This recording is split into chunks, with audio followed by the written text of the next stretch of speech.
Back in 2012, I was living in a small town outside of Tulsa, Oklahoma. I was 37, recently divorced, and working at an auto parts store 6 days a week. Nothing glamorous, just enough to keep the lights on and gas in the truck. My days were simple, predictable, and honestly a little too quiet. Nights felt like echoes. It had been months since I'd had a real conversation with anyone outside of customers or my boss. I didn't have kids, and after the divorce, most of our mutual friends took her side or just drifted off. One day, a man came in asking for a serpentine belt for a 97 F-150. Nothing out of the ordinary. He was about my age, maybe a few years older, wearing a faded jacket with an army patch on the shoulder. He had the kind of face that looked like it had seen some stuff but wasn't about to tell you unless you asked the right way. We chatted while I looked up the part. He mentioned he was new in town, staying with a cousin after moving from up north. He didn't say much about why he left. I didn't pry. When he found out I liked old Chevys, he invited me to a small weekend car meetup at the edge of town. I told him maybe. I didn't go that weekend. Didn't feel up to being around people, especially strangers. But something about the way he asked stuck with me. He didn't act like he was trying to sell me on anything. Just offered it like a piece of gum. Take it or leave it. Next time he came in, I mentioned I might show up the next time they held that meetup. He nodded and said, "No pressure. I go anyway. Good for the mind." That line rattled around in my brain for a while. I ended up going the following month. It was just a dusty patch of land behind an old gas station, maybe 15 cars and 20 people. I stayed on the edge, watching more than talking. But he came over and stood next to me. Didn't say much. Just sipped his coffee and asked what kind of projects I used to work on.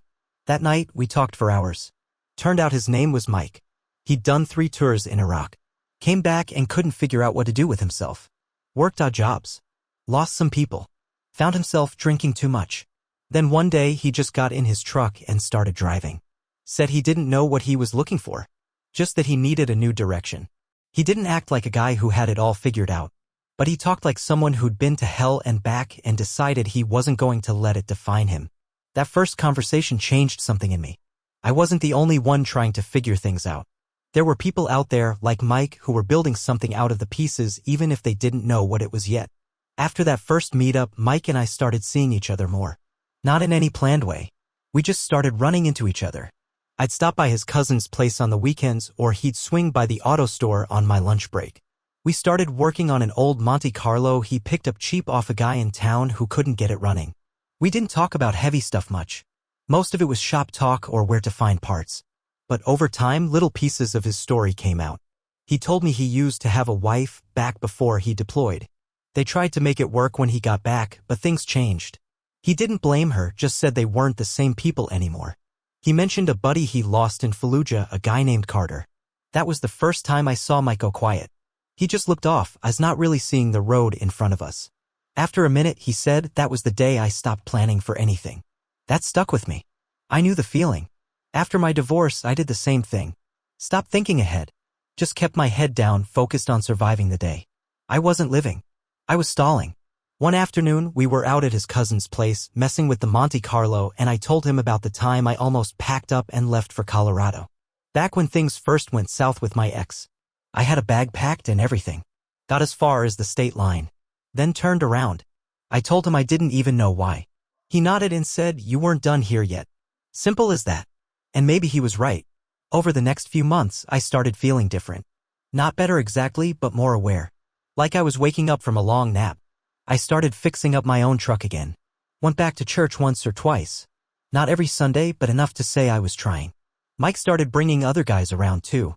One was a younger vet named Joel who worked nights at a warehouse. Another was Rick, a guy who used to be a mechanic before his back gave out. We'd all meet up, work on cars, tell stories, grill burgers. Nothing fancy, but it felt like something. Looking back, I think that was when the weight started lifting. Not all at once, but enough that I noticed. I didn't feel stuck in the same loop every day. I had a place to be, people to see. Even if it was just to hand someone a wrench or complain about the heat. Mike never acted like he was saving anybody. But he had a way of creating space where people could breathe again.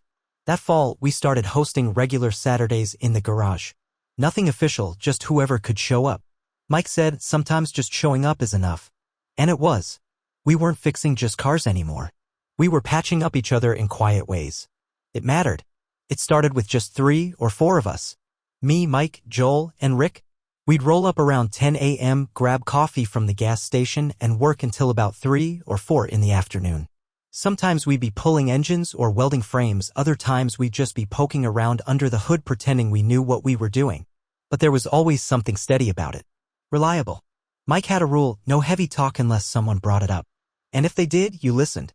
You didn't fix, you didn't advise, you just let them talk. That was hard for me at first. I'm a fixer by habit. But there was something freeing about just letting the silence stretch when someone needed it. It felt like trust. One Saturday, Joel showed up late, eyes bloodshot, looked like he hadn't slept. Said he'd lost a friend the night before. Overdose. Joel didn't say much else. Just picked up a wrench and started working on the Monte Carlo with Mike. A couple hours in, he sat down and just said, "I don't know what to do." Mike didn't say anything. Just slid him a bottle of water and nodded. That was it. That silence did more than any words could have. That day stuck with me because I realized something. You don't need a plan to be useful. You just need to be there.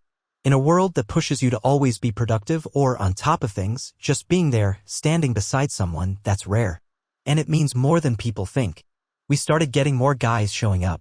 Some were just curious, others heard from someone else. One guy named Brian came because he saw us working from across the street while visiting his grandma. He was mid-40s, laid off from a factory job, didn't say much. But he came back the next week. Then the next. No one was keeping score, but we were all starting to look forward to Saturdays. Mike kept a little notebook where he wrote down ideas for projects. Stuff like building a go-kart from scrap, restoring a motorcycle, maybe even organizing a local car show. He said the ideas weren't the point was to stay in motion.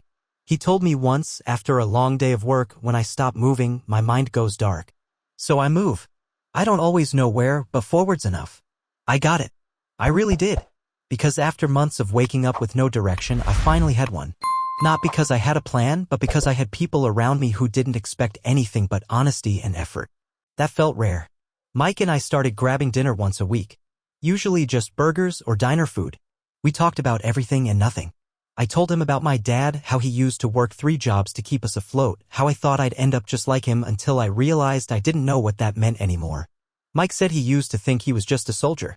That was his whole identity. But after coming back, after seeing so many friends not come back, he realized that couldn't be it. There had to be more. He said, you can't base your life on something that ends. You gotta find the stuff that sticks. Those Saturdays became the thing that stuck. It wasn't just about the cars. It was about building something together, piece by piece. Around late January, something shifted. It wasn't dramatic, no blow-ups or breakdowns, but it was enough that I noticed. Mike didn't show up one Saturday. We figured maybe something came up. Then he missed the next one, too. Finally, he called me midweek and said he'd been feeling off. Not sick, just off. We grabbed lunch that Thursday and he seemed tired. He said, some weeks the ghosts catch up. I didn't ask what he meant. I just nodded. We ate in silence for a bit. Then he added, you ever think maybe this is it? Like, this is as good as it gets? That question hit me harder than I expected. Because yeah, I had thought that. Plenty of times. And I'd never said it out loud. I told him, I think about that a lot. But lately, it feels like maybe it's enough. Not perfect, but enough. He stared at his fries for a minute, then said, yeah, maybe that's the trick. Stop trying to beat life and just live it. That weekend, he came back to the garage. Said he just needed a few days to reset. We didn't talk about it after that. But it stayed with me. A couple weeks later, Brian showed up early and asked if we ever thought about turning the Saturdays into something more official. Like a nonprofit or a community group. I said I hadn't, but it was an interesting idea. Mike looked hesitant. He said he wasn't sure about adding structure to something that worked because it didn't have any. He said, we're not therapists. We're not social workers. We're just guys trying to be better than we were. Still, we talked it over. And we started small.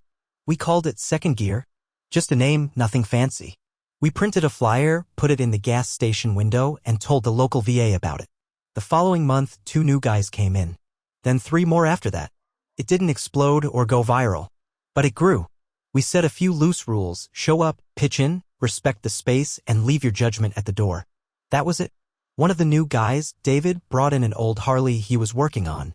He was quiet, maybe early 50s, said he used to ride across states until his wife passed. He worked in near silence for weeks. Then one day, out of nowhere, he said, you all kept me from drinking myself to death. Just so you know. No one really knew what to say. Rick just handed him a coffee and said, "Glad you're here, man." That was the kind of thing that kept happening. No fireworks. Just quiet acknowledgments that something real was happening here. I started keeping a journal around that time. Nothing deep, just short entries about who showed up, what we worked on, little moments that felt worth remembering. I guess I didn't want to forget that this place, these Saturdays, had meaning. Real meaning. Spring rolled in and second gear kept growing. We weren't chasing numbers, but more folks came, tools got shared, and projects started turning into real progress. Mike smiled more. I caught myself doing the same. It wasn't just repair work, it was forward motion. We all needed that.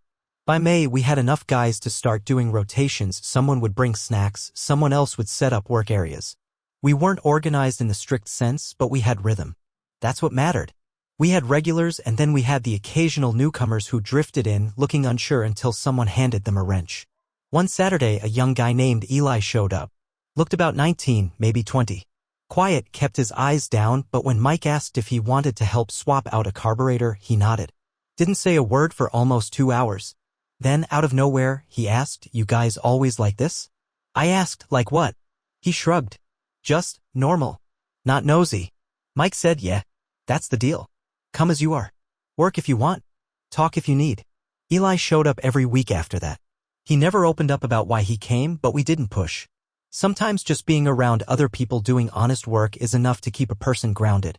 It felt like second gear was becoming more than just a patch-up space. It was something like a lighthouse. Guys found their way to it when they were lost. Not because it had all the answers, but because it gave them time and room to breathe. Mike and I were at a diner one night talking about how far things had come.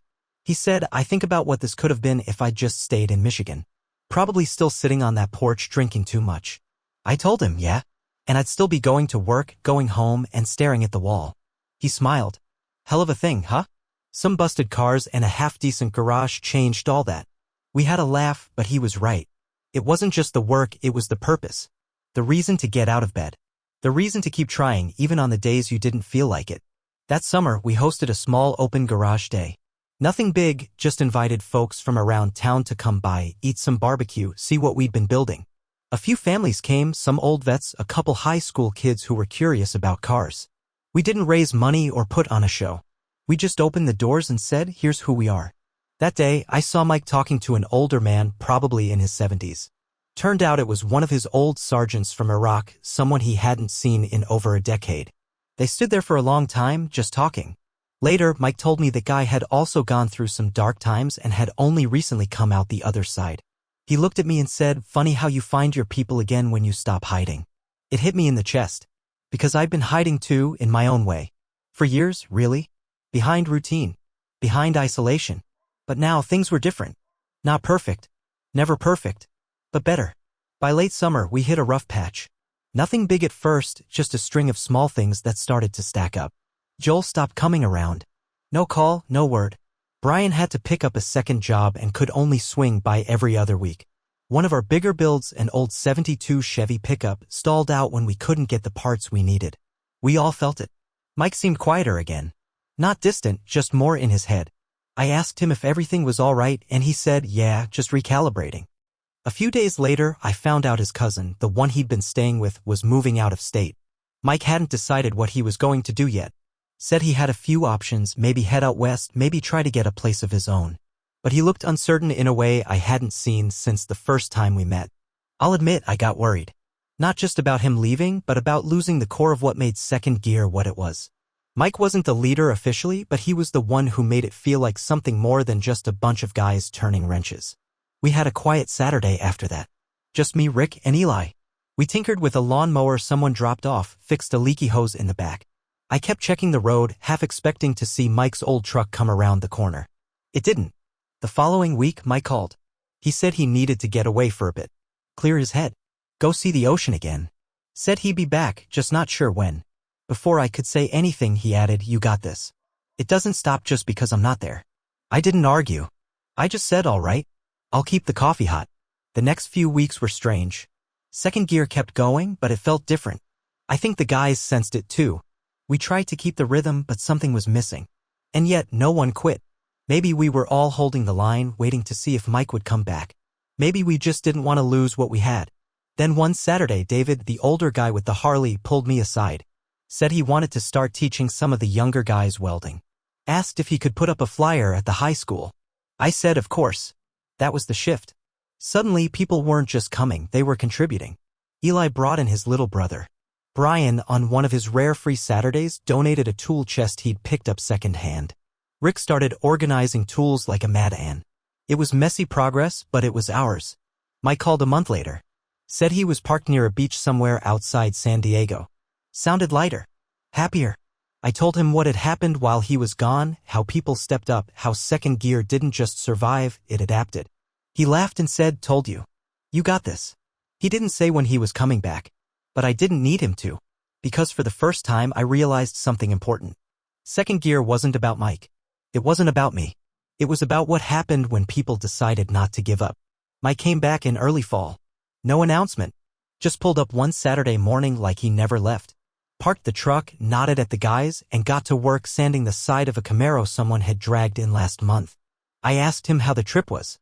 He said, "I saw some waves, cleared some cobwebs." We didn't make a big deal of it, but I could tell everyone was glad to have him back. There was a sense of balance again, even if things had changed. Second Gear wasn't the same group of guys anymore. It had grown and shifted. But at its core, it was still the place you came to figure things out with grease on your hands and honest conversation on your own terms. That winter, we started renting a small warehouse space just outside town. The landlord gave us a deal once he heard what we were doing. Said his brother had been in the service and probably could have used something like that. We spent weekends moving everything in. Lift, compressor, tools, and that stubborn Monte Carlo that had become kind of our mascot. We filed paperwork to make it official, a nonprofit focused on skill building, mentorship, and community repair. It didn't change much on the ground, but it opened doors. A local hardware store donated supplies. A few old-timers volunteered to teach basic engine repair. Someone's sister set up a simple website. And we kept showing up. We'd lost some folks along the way. Life got in the way for some. Others moved. But the garage never sat quiet. New faces kept arriving. One guy named Tony came after a stint in county jail. Another, Wes, just needed something to do after his wife passed. No one asked too many questions. We just found them something to work on. Mike and I kept up our diner nights. Over burgers one evening, I asked him if he ever thought about where it all started. He smiled. Every time I see someone walk in and take a breath like it's the first one they've had all week, that's when I remember. I knew what he meant. Because Second Gear had become more than just a place to fix things. It was where we put ourselves back together. Slowly, quietly, without judgment. I started mentoring some of the younger guys. Taught them what I knew about diagnostics and carburetors, sure, but also about how to keep moving when life knocks you down. Not because I had all the answers, just because I learned how to keep showing up. Mike eventually found a small place to rent not far from the new shop. Nothing fancy. Just a little house with a porch and enough space for a dog, which he ended up getting. Named her Lucy. She became the unofficial mascot. One Saturday, as the guys packed up and the sun started to dip, I looked around and felt something I hadn't in years. Not just pride, but peace. Like we'd all built something real, not just with tools, but with time, presence, and grit. Second Gear wasn't flashy. It didn't make headlines. But it made a difference. It mattered. And in the end, that's what stuck.